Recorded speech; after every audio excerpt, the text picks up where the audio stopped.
오늘 우리에게 주신 하나님의 말씀은 창세기 29장 14절에서 20절까지 말씀입니다. 우리 다 같이 천천히 합독하도록 하겠습니다. 라반이 이르되 너는 참으로 내 혈육이로다 하였더라. 야곱이 한 달을 그와 함께 거주하더니 라반이 야곱에게 이르되 네가 비록 내 생질이나 어찌 그저 내 일을 하겠느냐. 내 품삯을 어떻게 할지 내게 말하라. 라반에게 두 딸이 있으니 언니의 이름은 레아요 아우의 이름은 라헬이라. 레아는 시력이 약하고 라헬은 곱고 아리따우니 야곱이 라헬을 더 사랑함으로 대답하되 내가 애삼촌의 작은 딸 라헬을 위하여 애삼촌에게 7년을 섬기리이다. 라반이 이르되 그를 내게 주는 것이 타인에게 주는 것보다 나으니 나와 함께 있으라. 야곱이 라헬을 위하여 7년 동안 라반을 섬겼으나 그를 사랑하는 까닭에 7년을 며칠같이 여겼더라. 아멘. 오늘은 시간을 감내하는 사랑이라는 제목으로 함께 말씀 나누도록 하겠습니다. 여러분, 성경에는 많은 남자와 여자의 그 만남과 또 결혼 이야기들이 있습니다.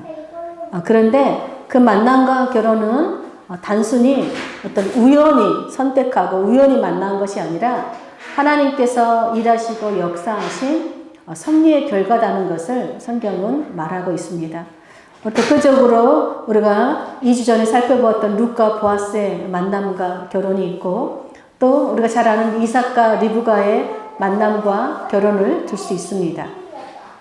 룻이 우연히 보아스의 밭에 간 것처럼 보였고 또 마침 그때 보아스가 그 밭에 도착한 것처럼 보였고 그 두 사람이 그렇게 만나서 얘기하는 것처럼 보였지만 실상 하나님께서 그들의 만남과 결혼에 개입하신 결과라는 것을 성경이 보여주죠. 여러분, 특별히 이삭과 리브가의 만남과 결혼은 어떻습니까? 여러분, 아브라함이 자신이 죽음이 임박한 것을 알고 집안에 신뢰하는 종에게 자기 아들의 이삭의 아내를 찾으라고 명령합니다. 그러면서 너는 가나안 여인이 아닌 하란의 그 친족 중에서 내 아들 이삭의 아내를 찾으라 말합니다. 그리고 하늘의 하나님, 땅의 하나님께 맹세하라고 해요. 무슨 말이에요?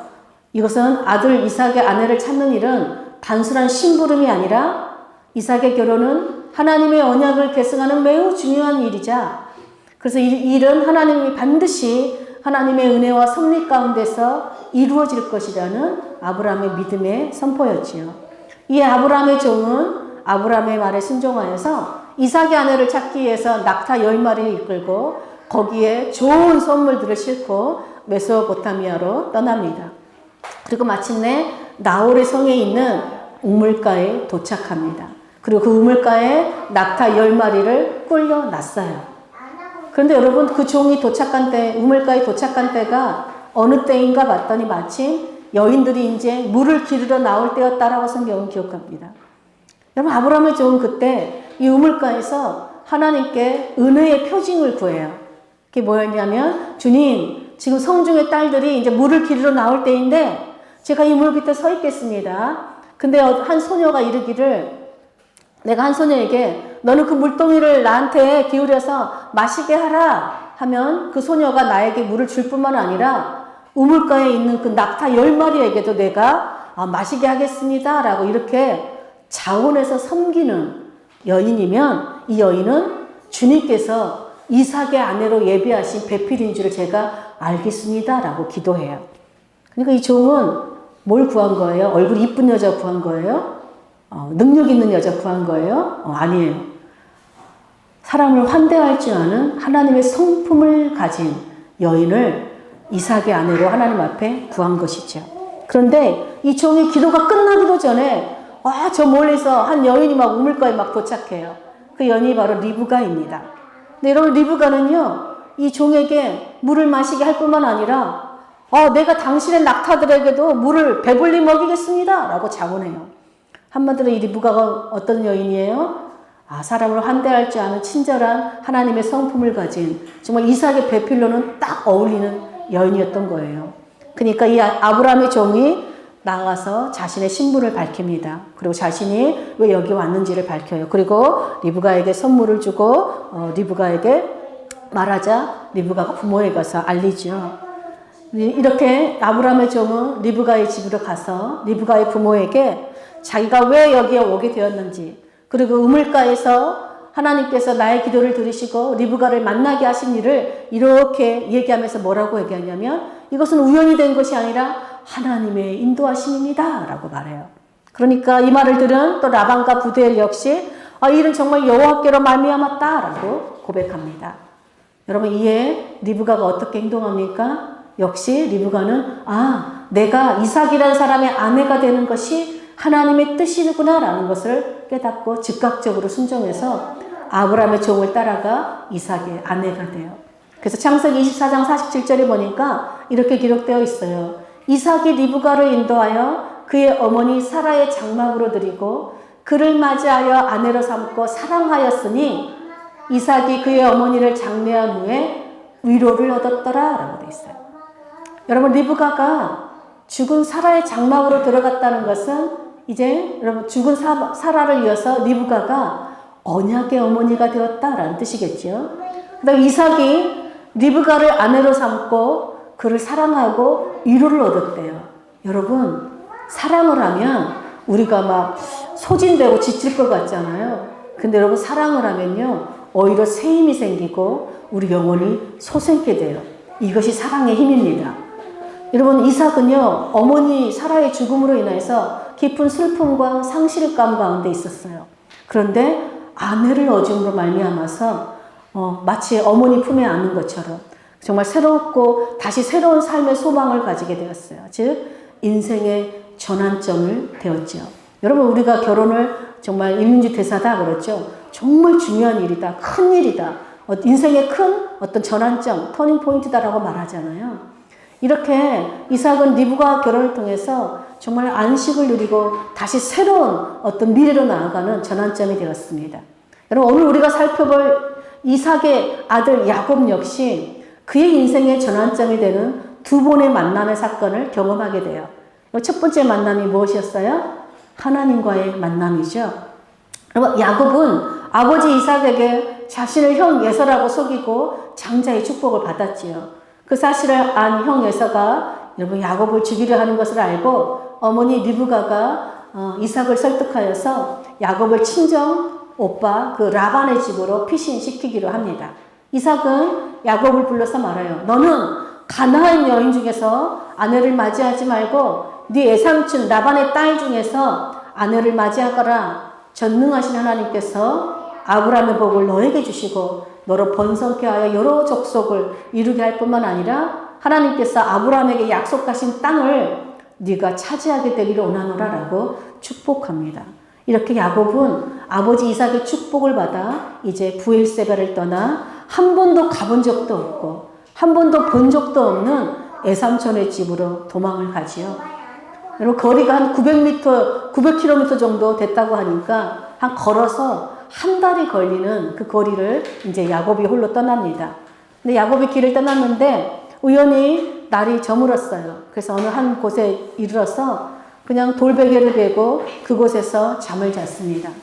여러분, 생각해 보세요. 낯선 곳에서 혼자 노숙하는 자신의 그 처량한 신세를 또 그리고 야곱이 얼마나 혼자 외롭고 또 두려웠겠습니까?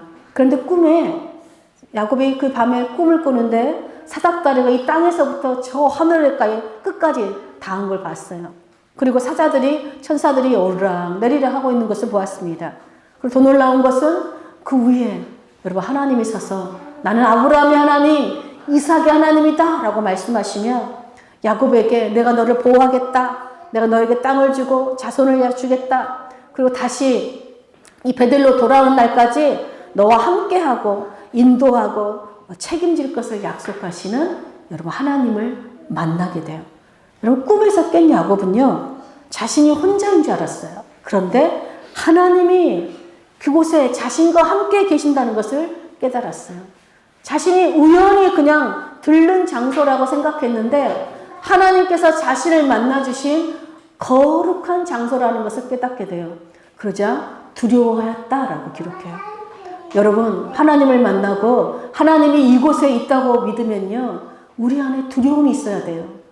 여러분이 하나님을 예배하러 나올 때 여러분 두려운 마음으로 예배 드리십니까? 아니면 그냥 가벼운 마음으로 예배 드리세요? 하나님이 이곳에 여러분들을 불꽃 같은 눈으로 지켜보고 계시다는 것을 여러분 기억하시길 바랍니다. 그래서 야곱은 두려운 마음으로 자기가 하나님을 만난 그곳에 베개를 썼던 그 돌을 기둥으로 세우고 기름을 바릅니다. 그리고 이곳은 하나님의 집이요, 하늘로 통하는 문이다 라고 하며 베델이라고 불렀습니다. 야곱은 그렇게 또 소원해요. 하나님께서 저에게 약속하신 대로 나와 함께 하시며 또 평안하게 아버지 집으로 돌아오게 하시면 저도 하나님을 위해서 성전을 세우고 또 11조를 드리겠습니다 라고 소원합니다. 무슨 말이에요? 야곱은 자신의 미래를 이 베델의 하나님의 언약에 걸어둔 거예요. 이제 이 베델의 하나님을 만난 야곱은 도망자가 아니라 하나님의 보호와 동행을 약속받은 여러분 하나님의 언약을 지닌 자로서 이제 길을 떠나게 됩니다. 이 베델의 하나님과의 만남이 야곱의 인생의 새로운 전환점이 된 거예요. 하나님을 만나기 전에는 도망자였지만 이제는 하나님을 만난 이후는 어떤 사람이 된 거예요? 나는 언약을 받은 자다. 하나님이 나와 함께하는 자다. 라는 그 믿음을 가지고 이렇게 길을 떠난 것이죠. 그렇게 하나님을 만난 후 다시 그 길을 떠나 야곱이 마침내 여러분 하란 지역에 도착하게 돼요. 그런데 야곱이 도착한 곳이 또 어떤 곳인가 봤더니 들에 있는 한 우물가였대요. 여러분 우물가는 어떤 곳이었어요?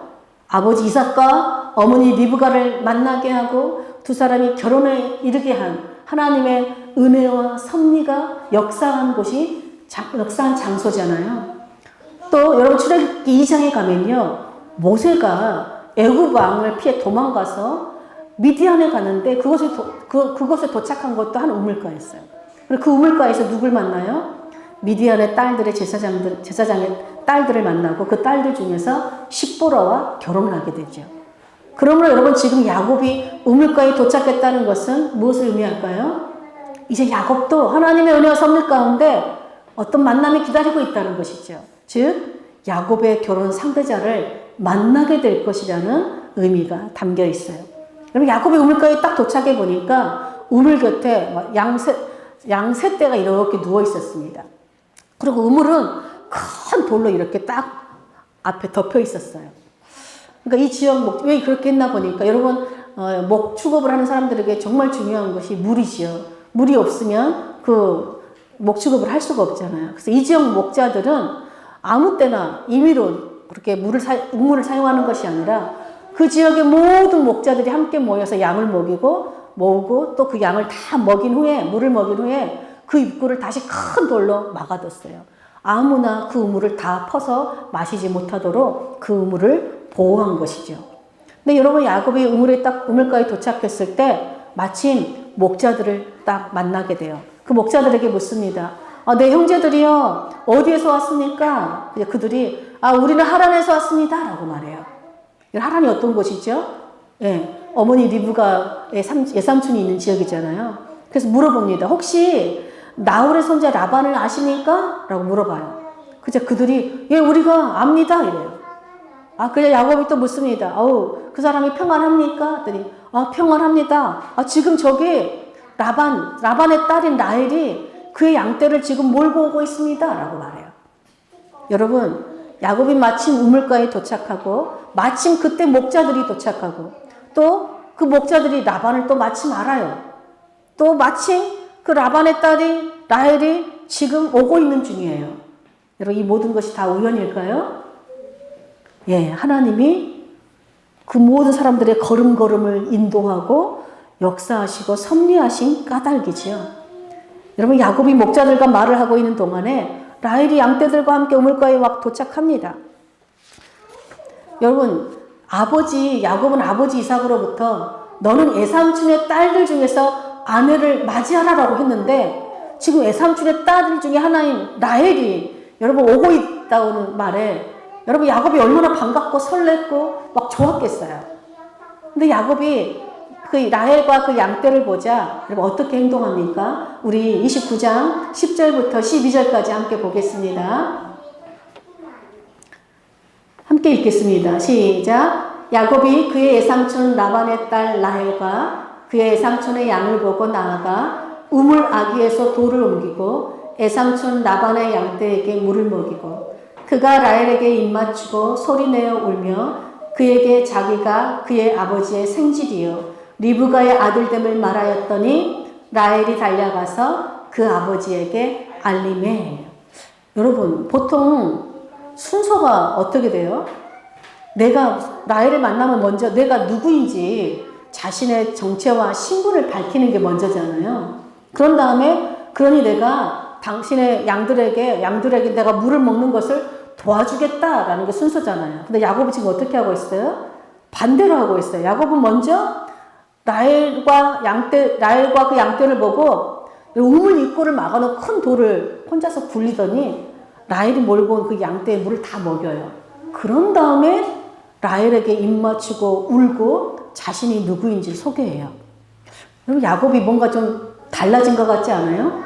그럼 야곱은요, 성경을 보면 조용한 사람이라고 해요. 그래서 주로 장막에 거주하였다. 즉, 어머니, 좀 내성적인 성격이어서 어머니를 도와서 집안일을 하고 죽을 쓰는 일을 할 정도로 굉장히 여성적인 사람이었다라고 기록하고 있어요.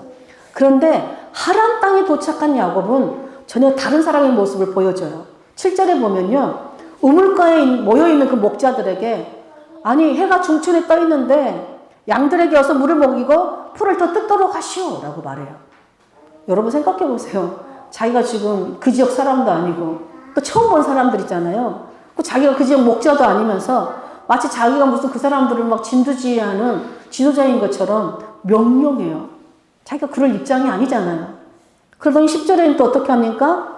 여러분 큰 돌이래요. 큰 돌이란 건 뭐냐면요. 두세 명의 장정들이 힘센 청년들이 그걸 함께 굴려야 굴릴 수 있을 정도로 큰 돌이라는 뜻이에요. 그런데 10절에 보니까요. 야곱이요. 그 큰 돌을 혼자서 옮겼대요. 그리고 라헬의 양떼들에게 물을 막 먹여줬대요. 마치 힘이 강한 남자 그리고 약자에게 친절을 베푸는 아주 선한 사람의 이미지를 보여주죠. 여러분 이 이미지를 보면 누가 떠오릅니까? 어머니 리브가가 떠오르죠. 우물가에서 낙타들 그 낙타에게 물을 다 먹였던 어머니 리브가처럼 야곱도 양떼들에게 다 물을 먹이고 있는 거예요. 그 리브가가 이삭의 아내로 정말 합당한 것처럼 이 라헬의 남편으로 지금 야곱이 너무 합당하다라는 걸 지금 보여주고 있어요. 여러분 생각해 보세요. 라헬이 자기가 우물가에 왔는데 그 힘든 일을 자기가 해야 되는데 웬 낯선 남자가 힘 있는 남자가 그것도 정말 우물돌을 옮기더니 자기 양떼를 다 먹여줬다고 생각해 봐요. 호감도 완전히 상승했겠죠. 저 남자 멋있다. 누군데 저렇게 나를 도와주지? 이렇게 했을 거 아니에요. 근데 야곱이 왜 이렇게 변하게 되었을까요? 예, 오는 도중에 베델의 하나님을 만났기 때문에 그래요. 그 베델의 하나님이 자신과 함께하고 있다는 믿음이 있었기 때문에 그렇습니다. 여러분, 우리가 하나님을 만나고 그 하나님이 나와 함께 하심을 믿잖아요. 그럼 우리 이전과 다른 사람으로 변하게 돼요. 왜 그럴까요? 나와 동행하시는 하나님을 믿고 의지할 때 우리 안에서 내 힘이 아니라 여러분들 우리와 함께 하시는 성령께서 주시는 새 힘이 솟아나요. 그래서 우리 힘으로는 할 수 없는 그 강하고 담대함이 우리 삶에서 계속해서 경험되어지기 때문에 그렇습니다. 여러분 이런 야곱의 소식을 듣고 라헬이 달려가서 아버지에게 알리죠. 그래서 삼촌 라반이 달려왔습니다. 그리고 야곱과 입맞추고 포옹하지요. 그리고 야곱은 자신이 왜 이곳에 오게 되었는지 라반에게 다 말합니다. 그 말을 들은 라반이 너는 정말 내 동생 리브가의 아들, 내 혈육, 내 조카가 맞구나 라고 집으로 반갑게 드립니다. 그리고 한 달쯤 지났을 때 라반이 말합니다. 야곱에게 네가 비록 내 조카이지만 공짜로 일을 시킬 수 없으니 너의 보수를 정하고 오거라 라고 말해요.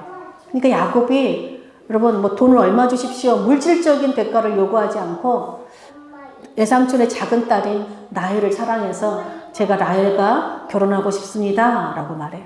라반은 내가 타인보다 너에게 주는 것이 더 낫다 그러면서 야곱의 요구를 받아들입니다. 여러분, 야곱은 첫 번째 하나님과의 만남을 통해서 도망자가 아니라 하나님의 언약을 지닌 사람으로 살아갈 새 힘을 얻었죠. 근데 이제 두 번째 라헬과의 만남을 통해서 또 새로운 전환점을 맞이해요. 마치 아버지 이삭이 어머니 리브가를 만나서 사랑함으로 안식을 누리고 리브가와 함께 새로운 삶을 정말 살아갈 그 소망이 생긴 것처럼 야곱도 이제 도망자가 아니라 라헬을 만나서 사랑함으로 안식을 누리고 자신의 미래를 라헬과 함께 세우고 싶은 소망이 생겼어요. 여러분, 성경은 야곱의 이 사랑을 뭐라고 기록합니까? 우리 20절 다 같이 한번 보겠습니다.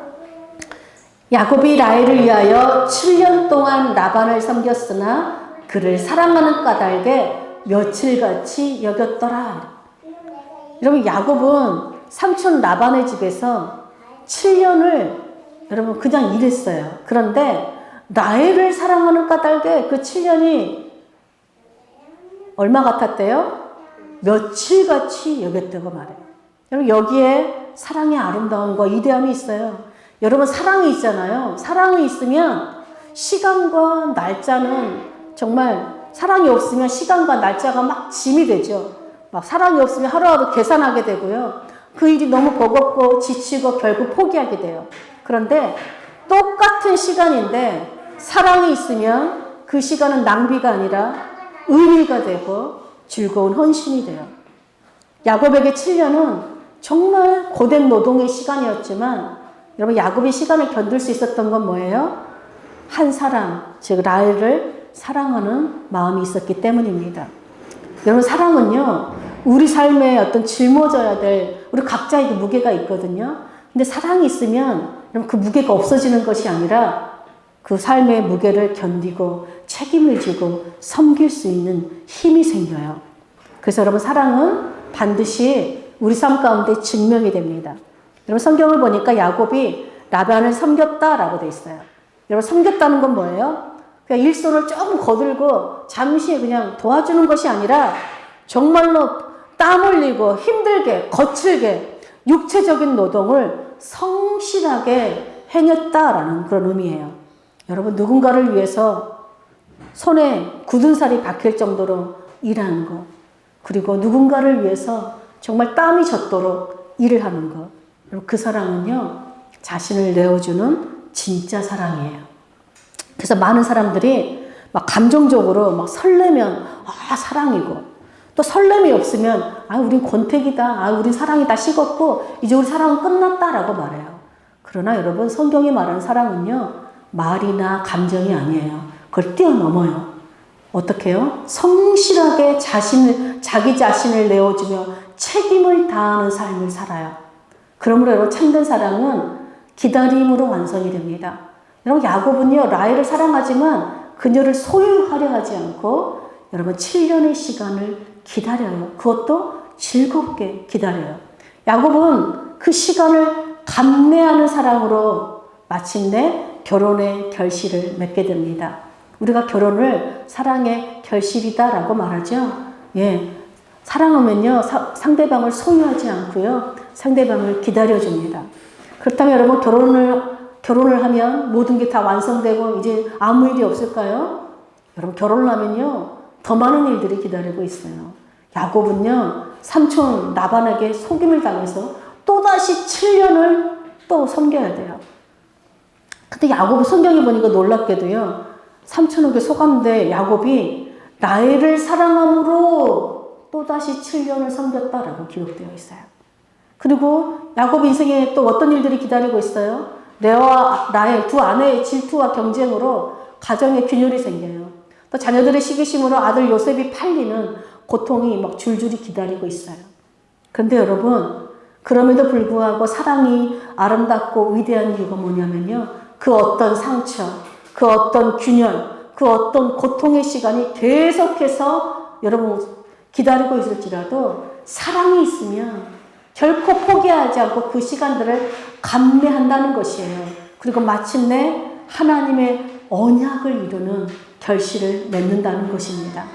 여러분, 야곱에게 7년은요, 단순히 사랑하는 아내를 얻기 기다리는 시간이 아니었어요. 아내를 사랑하는 뿐만 아니라 그 7년 동안 야곱이 이스라엘로 빚어지는 시간이기도 했어요. 동시에 무슨 시간이에요? 야곱의 사랑이 여러분 가짜가 아니라 그 아내를 소유하려고 하는 욕심이 아니라 참된 사랑이었다는 정말 증명되는 그런 시간이었습니다. 여러분, 우리 각자에게도 7년이라는 시간이 있어요. 이 7년은 단순히 7년 숫자가 아니라 상징적이죠. 이 7년은 누구에게나 있는데 누군가에게는 정말 자녀 때문에 정말로 피땀 흘리고 헌신해야 되고 돌봄의 시간일 수도 있고요.